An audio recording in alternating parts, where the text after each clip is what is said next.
जी नमस्कार, स्वागत है आपको आधुनिक इतिहास के इस सीरीज़ में और मैं हूँ राममूर्ति। दोस्तों, आधुनिक इतिहास की सीरीज़ में हम लोग बातचीत करने जा रहे हैं पूना पैक्ट जो डॉक्टर भीमराव अंबेडकर और गांधी जी के बीच में हुआ था। तो चलिए बिना देरी किए शुरू करते हैं अपने इस पाठशाला को। लेकिन इससे पहले आपसे एक छोटा सा रिक्वेस्ट है कि यदि आप हमारे इस चैनल पर नए हैं तो इसे सब्सक्राइब करके बेल आइकन को दबा दें और हो सके तो दोस्तों को भी शेयर करें। ये रहा आज का पहला प्रश्न। कहता है कि हरिजनों के लिए पृथक निर्वाचक मंडल की व्यवस्था को डैश के तहत उनके लिए सीटों के आरक्षण से बदल दिया जाता था। क्या वो गांधी इरविन समझौता में, लखनऊ समझौता में, क्रिप्स मिशन प्रस्ताव में या पूना समझौता में? तो इसका सही आंसर होने वाला है पूना समझौता में। ये पूना समझौता महात्मा गांधी जी और डॉक्टर भीमराव अंबेडकर के बीच में हुआ था। अब क्या है इसका विस्तृत विवरण, ज़रा यहाँ पर आप देख सकते हैं। यहाँ पर कहा गया है कि 26 सितंबर 1932 में गांधी जी और अंबेडकर के बीच एक समझौता हुआ जिसे पूना पैक्ट के नाम से जाना गया। इसके द्वारा B.R. अंबेडकर ने दलितों के पृथक निर्वाचक मंडल की व्यवस्था को अस्वीकार कर दिया और बदले में स्थानों के आरक्षण की मांग को स्वीकार कर ली। प्रांतीय विधानसभाओं में उनके आरक्षित स्थान 71 से बढ़ाकर 148 कर दी गई, जबकि केंद्रीय विधानसभा में कुल 18% स्थान मिला। यानी इससे पहले, यानी पूना पैक्ट से पहले दलित को एक अलग निर्वाचक मंडल मिला था, मिलने की स्वीकृति थी, लेकिन डॉक्टर भीमराव अंबेडकर ने इसे मना कर दी और बदले में क्या मांगे, तो बदले में उन्होंने आरक्षण की बात को स्वीकार कर ली। इसके बाद इस समझौता में क्या हुआ था कि आरक्षण स्थान उनके लिए, यानी जो दलित व्यक्ति हैं उनके लिए जो आरक्षित स्थान 71 थे, इस समझौता में उसको बढ़ा करके 100 कितना कर दिया गया, 48 कर दिया गया। चलिए अगले प्रश्न की ओर हम लोग चलते हैं और अगला प्रश्न ये रहा आपके स्क्रीन बोर्ड पर। देखिए, कहता है कि पूना पैक्ट महात्मा गांधी और डैश के बीच हुआ था। तो आप सभी को पता है कि पूना पैक्ट महात्मा गांधी और डॉक्टर भीमराव अंबेडकर के बीच में हुआ था। अगले प्रश्न की ओर चलते हैं, लेकिन उससे पहले इसका ये डिस्कशन जो आप लोग देख भी सकते हैं कि पूना पैक्ट ब्रिटिश सरकार के विधानमंडलों में चुनाव सीटों के आरक्षण के लिए दलित वर्ग की ओर से 26 सितंबर 1932 को यरवदा सेंट्रल जेल पूना में महात्मा गांधी और B.R. अंबेडकर के बीच एक समझौता हुआ था ना। ये एक समझौता है जो यरवदा सेंट्रल जेल पूना में हुआ था। कब हुआ था? 26 सितंबर 1932 को। और ये समझौता महात्मा गांधी और डॉक्टर भीमराव अंबेडकर के बीच में हुआ था। इसके अंतर्गत दलित वर्गों के पृथक निर्वाचक मंडल समाप्त कर दिए गए, लेकिन प्रांतीय विधानमंडलों में दलित वर्गों के लिए सुरक्षित सीटों की संख्या 71 से बढ़ा करके 148 कर दी गई। केंद्रीय विधानमंडल में दलितों के लिए सुरक्षित सीटों की संख्या 18% से वृद्धि कर दी गई। इस समझौता में क्या हुआ कि दलित को अलग विधानमंडल न मिल करके उन्हें आरक्षित क्या मिला, उन्हें आरक्षण मिला और उनके जो विधानमंडल में उनके जो सीट 71 थे उन्हें बढ़ा करके 148 कर दिया गया। और साथ ही साथ जो सुरक्षित सीट था उसमें भी 18% की वृद्धि की गई। अगले प्रश्न की ओर चलते हैं। तो अगला प्रश्न ये कहता है कि पूना पैक्ट अर्थात पूना समझौता का संबंध किससे है?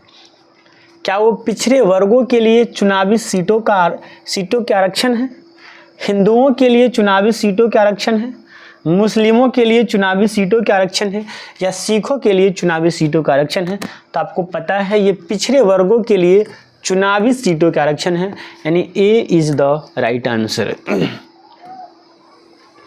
यहाँ आप देख सकते हैं कि 24 सितंबर 1932 को डॉक्टर भीमराव अंबेडकर तथा अन्य हिंदू नेताओं के प्रयत्न से स्वर्ण हिंदुओं तथा दलित के मध्य एक समझौता किया गया, जिसे पूना समझौता के नाम से जाना जाता है। इस समझौते के द्वारा दलित वर्ग के लिए पृथक निर्वाचक मंडल समाप्त कर दिया गया तथा दलित वर्णों के लिए प्रांतीय विधानमंडलों में 147, यहाँ 148 होना चाहिए, 148 सीटें आवंटित की गई, जबकि सांप्रदायिक पंचायत में 71 सीटें प्राप्त करने का वचन दिया गया तथा केंद्रीय विधायिका में कुल सीट की 18% दलित वर्गों के लिए आरक्षित की गई। चलिए अगले प्रश्न की ओर हम लोग चलते हैं और अगला प्रश्न ये रहा आपके स्क्रीन बोर्ड पर। कहता है कि पूना समझौता कब हस्ताक्षरित किया गया था? तो पूना समझौता पर जो हस्ताक्षर हुआ था वो हुआ था 1932 में। कब हुआ था? 1932 में। चलिए, तो पूना समझौता कब हुआ था? 1932 में डॉक्टर भीमराव अंबेडकर और महात्मा गांधी जी के द्वारा हुआ था, के बीच हुआ था, दौरा नहीं। चलिए अगले प्रश्न की ओर। इससे पहले थोड़ा सा छोटा सा डिस्कशन है कि डॉक्टर भीमराव अंबेडकर एवं महात्मा गांधी के मध्य पुणे की यरवदा जेल में 24 सितंबर 1932 को पूना समझौता पर हस्ताक्षर किए गए, जिसके परिणाम स्वरूप वंचित वर्गों के लिए अलग निर्वाचक मंडल यानी सांप्रदायिक पंचायत के विचारों को त्याग दिया गया। अब हम लोग अगले प्रश्न की ओर चलते हैं और अगला प्रश्न ये रहा आपके स्क्रीन बोर्ड पर, और वो सेम प्रश्न है कि किस वर्ष में पूना समझौता पर हस्ताक्षर किया गया था? तो वो था 1932 में। पूना समझौता पर हस्ताक्षर कब किया गया था? 1932 में। अगले प्रश्न की ओर चलते हैं और अगला प्रश्न कहता है कि पूना समझौता पर किस किस ने हस्ताक्षर किया था? क्या वो एम.के. गांधी और एस.सी. बोस, सुभाष चंद्र बोस थे?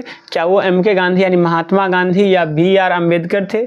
एम.के. गांधी और लॉर्ड इरविन थे? एम.के. गांधी और एम.ए. जिन्ना थे? तो इसका सही आंसर होने वाला है मोहनदास करमचंद गांधी और डॉक्टर भीमराव अंबेडकर। ये दोनों व्यक्ति ने इस पर साइन किए थे, यानी B is the right answer. यहाँ आप देख सकते हैं कि 24 सितंबर 1932 को डॉक्टर भीमराव अंबेडकर तथा महात्मा गांधी के मध्य एक समझौता हुआ, जिसे पूना समझौते के नाम से जाना जाता है। पूना समझौता कब हुआ था? 24 सितंबर 1932 को। कब हुआ था? 24 सितंबर 1932 को पूना समझौता हुआ था। चलिए अगले प्रश्न की ओर चलते हैं और ये प्रश्न आरआरबी एनटीपीसी 10/1/2021 को पूछा गया है। कहता है कि 1932 का पूना पैक्ट समझौता महात्मा गांधी और इनमें से किस नेता के बीच हस्ताक्षरित किए गए थे? तो वो नेता थे डॉक्टर भीमराव अंबेडकर, यानी D is the right answer. और अगले प्रश्न की ओर हम लोग चलते हैं। बताइए इसका सही आंसर क्या होने वाला है? जल्दी बताइए कमेंट बॉक्स में। जी बताइए क्या होगा इसका सही आंसर। चलिए थोड़ा हम लोग प्रश्न को पढ़ लेते हैं। कहता है कि गांधी इरविन समझौता हुआ, मुख्य रूप से पहला है गोलमेज सम्मेलन में कांग्रेस की भागीदारी सहज करने के लिए, दूसरा सविनय अवज्ञा आंदोलन समाप्त करने के लिए, तीसरा गांधी जी द्वारा किया गया आमरण अनशन तोड़ने के लिए, और चौथा नमक पर कर समाप्त करने के लिए। तो गोलमेज सम्मेलन जो है वो गांधी इरविन समझौता जो है वो वस्तुतः गोलमेज सम्मेलन में कांग्रेस की भागीदारी के सहज करने के लिए किया गया था, यानी ए इज द राइट आंसर। चलिए यहाँ आप देख सकते हैं क्या लिखा गया है। लिखा गया है कि यहाँ लिखा गया है गांधी जी ने फरवरी 1931 में वाइसराय लॉर्ड इरविन से भेंट की और उनकी बातचीत 15 दिन तक चली, जिसके परिणाम स्वरूप 5 मार्च 1931 को एक समझौता हुई, जिसे गांधी इरविन समझौते के नाम से जाना गया। इस समझौते के तहत कांग्रेस को सविनय अवज्ञा आंदोलन स्थगित करना पड़ा। कांग्रेस द्वितीय गोलमेज सम्मेलन में भाग लेने के लिए तैयार हो गई। वस्तुतः प्रथम गोलमेज सम्मेलन में कांग्रेस शामिल नहीं हुई थी। यह समझौता मुख्य रूप से गोलमेज सम्मेलन में कांग्रेस की भागीदारी सहज करने के लिए हुई थी। चलिए अगले प्रश्न की ओर हम लोग प्रस्थान करते हैं, और ये रहा अगला प्रश्न जो बहुत ही सहायता है, और ये बीपीएससी 2000 ईस्वी में पूछा गया है। बहुत इजी प्रश्न है कि गांधी इरविन समझौता किस वर्ष हुआ था, तो सबको पता है गांधी इरविन समझौता हुआ था 1931 में। अगला प्रश्न का आंसर बताइए क्या होने वाला है, इसका सही जवाब। देखिए प्रश्न क्या कहता है जरा उसके बारे में जान लेते हैं। कहता है कि गांधी इरविन समझौता 5 मार्च 1931 को संपन्न हुआ। इस समझौते के अनुसार गांधी जी के नेतृत्व में कांग्रेस सविनय अवज्ञा आंदोलन स्थगित करने के लिए तैयार हो गई। दूसरा, सभी युद्ध बंदियों जिनके विरुद्ध हिंसा का आरोप नहीं थी को रिहा करने का आदेश। चौथा है, विदेशी कपड़ों एवं शराब दुकानों पर शांतिपूर्ण धरना देने का अधिकार। अगला, समुद्री तटीय प्रदेशों में बिना नमक बनाने की अनुमति। चौथा, कांग्रेस द्वितीय गोलमेज सम्मेलन में भाग लेने के लिए तैयार हो गई, परंतु इस समझौता ने जनता को निराशा किया, क्योंकि भगत सिंह, सुखदेव एवं राजगुरु को फांसी न दी जाने की जनता की मांग को इस सम्मेलन में शामिल नहीं की गई थी। तो इसके अनुसार क्या होगा, तो यही होगा 5 नंबर सही। ओहो, इसका कूट पाठ भी हो सकता है। जरा देखते हैं नीचे, और कुछ तो नहीं है, तो इसका जो सही आंसर होना चाहिए वो होना चाहिए डी। 5 नंबर इसका सही आंसर होना चाहिए। वैसे ये भी तो इसका सही आंसर ही है ना, तो ये 1 और 5 दोनों इसका सही आंसर होगा। इसका कूट में इसका आंसर होना चाहिए जी। देखिए बीपीएससी में पूछा गया ये प्रश्न है, कहता है कि गांधी इरविन समझौता कब हुआ था, तो गांधी इरविन समझौता हुआ था 1931 में। चलिए अगले प्रश्न की ओर चलते हैं, और अगला प्रश्न ये रहा आपके स्क्रीन बोर्ड पर। 5 मार्च 1931 को निम्नलिखित में से कौन सा समझौता हुआ था, तो 5 मार्च 1931 को गांधी इरविन समझौता हुआ था। सी इज द राइट आंसर। अगले प्रश्न की ओर हम लोग चलते हैं, और अगला प्रश्न ये रहा आपके स्क्रीन बोर्ड पर। निम्नलिखित में से किसका स्थगन गांधी इरविन समझौता में किया जाना प्रस्तावित था, तो वो था सविनय अवज्ञा आंदोलन का स्थगन, यानी सविनय अवज्ञा आंदोलन को स्थगित करना। और ये यूपीपीसीएस प्री 1993 में पूछा गया है ये प्रश्न। चलिए अगले प्रश्न की ओर हम लोग चलते हैं, और अगला प्रश्न ये रहा आपके स्क्रीन बोर्ड पर। कहता है कि गांधी इरविन समझौते के हस्ताक्षरित होने में किसने महत्वपूर्ण भूमिका निभाई थी? क्या वो मोतीलाल नेहरू थे, मदन मोहन मालवीय थे, तेज बहादुर सप्रू थे, या चिंतामणि जी थे? ये बीपीएससी 2005 में पूछा गया प्रश्न है, और ज़रा इस पर हम लोग गौर फरमाते हैं। तो यहाँ आप देख सकते हैं कि सविनय अवज्ञा आंदोलन के विस्तारित होते स्वरूप को देखते हुए वाइसराय इरविन ने देश में सौहार्द का वातावरण उत्पन्न करने के उद्देश्य से 26 जनवरी 1931 को गांधी जी को जेल से रिहा कर दिया। तेज बहादुर सप्रू तथा एमआर जयकर के प्रयत्नों से गांधी एवं इरविन समझौता मध्य फरवरी 1931 में दिल्ली में वार्ता प्रारंभ हुआ। यानी ये वार्ता में किसका सहयोग था, किसका प्रयत्न था? तो तेज बहादुर सप्रू और M.R. जयकर। 5 मार्च 1931 को दोनों के मध्य एक समझौता हुई जो गांधी इरविन समझौता के नाम से जाना जाता है। इस समझौते के परिक्षेप में सरोजिनी नायडू ने गांधी और इरविन को दो महात्मा यानी टू महात्माज की संज्ञा दी। किसने? सरोजिनी नायडू ने। किसने? सरोजिनी नायडू ने। तो आप बता सकते हैं कि गांधी इरविन समझौता करवाने में प्रयत्न किसने किया था? तो एक M.R. जयकर और दूसरा तेज बहादुर सप्रू। सी हो जाएगा ऑप्शन के हिसाब से। अगले प्रश्न की ओर हम लोग चलते हैं और अगला प्रश्न ये रहा आपके स्क्रीन बोर्ड पर। सेम प्रश्न है लेकिन ये RAS या और RTS प्री 2018 में पूछा गया है। कहता है कि गांधी इरविन समझौते में किसने मध्यस्थ की भूमिका क्या की थी, अदा की थी? तो वो तेज बहादुर सप्रू थे और एक कौन थे? M.R. जयकर जी थे। यानी यहाँ पर बी आंसर सही हो जाता है। अगले प्रश्न की ओर चलते हैं और यहाँ पर ये UPPCS 2001 में पूछा गया ये प्रश्न है। कहता है कि निम्नलिखित व्यक्तियों में किसने इरविन और गांधी को दो महात्मा कहा था?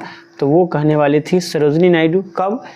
जब गांधी इरविन समझौता दिल्ली में हुआ था, उसी समय गांधी इरविन समझौता को ही सरोजिनी नायडू जी कही थी कि गांधी इरविन समझौता दो महात्माओं के बीच होने वाला समझौता है। चलिए अगले प्रश्न की ओर हम लोग चलते हैं और अगला प्रश्न जो UPPCS 2014 में पूछा गया है और प्रश्न कहता है कि निम्नलिखित में से किसने गांधी इरविन समझौता को महात्मा गांधी के लाभ को सांत्वना पुरस्कार कहा था? क्या वो सुभाष चंद्र बोस थे या NL कैंपबेल जॉनसन थे या BG हरनिमन थे या सरोजिनी नायडू थी? तो कौन थे जरा देखते हैं हम लोग। तो यहाँ पर आप देख सकते हैं इसका कुछ डिस्कशन है। अब यहाँ कहा गया है कि इरविन के जीवनीकार LN कैंपबेल जॉनसन ने गांधी इरविन समझौता में गांधी जी के लाभों को सांत्वना पुरस्कार और इरविन के एकमात्र आत्मसमर्पण के रूप में बातचीत के लिए सहमति होने को कहा ना। तो यानी यहाँ से जो सही आंसर हो जाता है ये हो जाएगा कौन? ये जॉनसन, NL कैंपबेल जॉनसन, यानी B is the right answer. चलिए दोस्तों ख़त्म हो गया ये सीरीज। कैसा लगा आपको हमारा ये वीडियो कमेंट करके बतलाइएगा। अगर अच्छा लगा है तो लाइक कीजिए, साथ ही साथ यदि आप हमारे चैनल पर नए हैं तो इसे सब्सक्राइब करके बेल आइकन को दबा दीजिए। चलिए मिलते हैं नेक्स्ट वीडियो में। आज के लिए इतना ही। जय हिंद, जय भारत।